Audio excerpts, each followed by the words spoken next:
The size of the Turkish and Chinese unmanned aerial vehicles market has mobilized Israeli defense industry companies. Defense industry researcher Anıl Ahin stated that Turkish UAVs make a difference with their price and performance, reports Sputnik Turkey.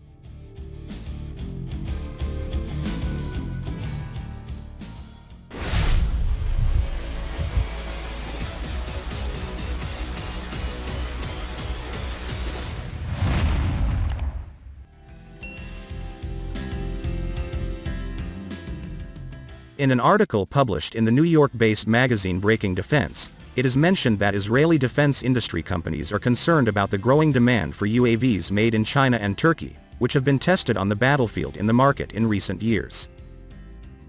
In the article, it is noted that Israeli companies fear that cheap and domestically produced Turkish and Chinese UAVs will increase their market share, and it is stated that these companies are asking government officials to ignore their compliance with the technical limitations brought by the conditions, missile technology control regime and to increase exports.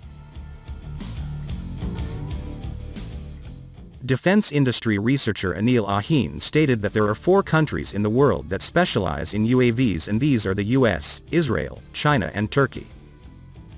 Saying that China and Turkey have come to the fore in this field in recent years, Ahin added, previously, the market was monopolized by the United States and Israel.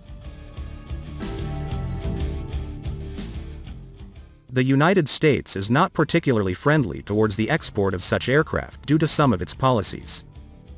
In other words, it exports to strategic allies like the UK.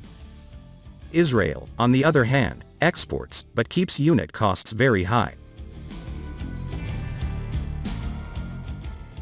In this context, China is making a quick entry into the UAV market and selling the UAV platform to any country that wants it, at a very low price. This situation has greatly reduced the demand for Israeli and US UAVs. But in China's UAV, quality problems are encountered.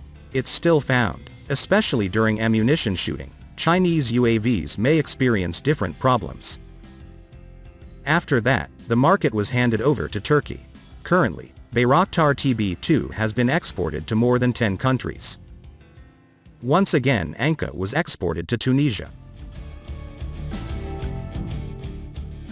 Turkey and China, after market developments in the US, decided to loosen restrictions on the export of UAV platforms, but still have not shown significant export success, Sahin continued, as follows, because the unit of activity in the USA is very high. For example, the United States, the company sold 12 MQ-9B Reapers to Australia, along with accompanying equipment, for $1.6 billion. We will sell the same amount of Akinci for perhaps less than half the price, even if the price is not exactly the same.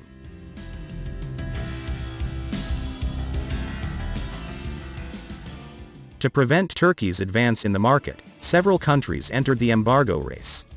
However, there is a situation like this. Currently, there is Turkey, which has produced more than 200 Bayraktar TB2 and more than 50 Anka-type UAVs. Production of both the Akinci and Aksungur types continues. From a commercial point of view, no company wants to impose an embargo on the electro-optical systems they use. Because if we take the price of each electro-optical system is $1 million, a profit of $250 million will appear for the UAVs that have only been produced to date.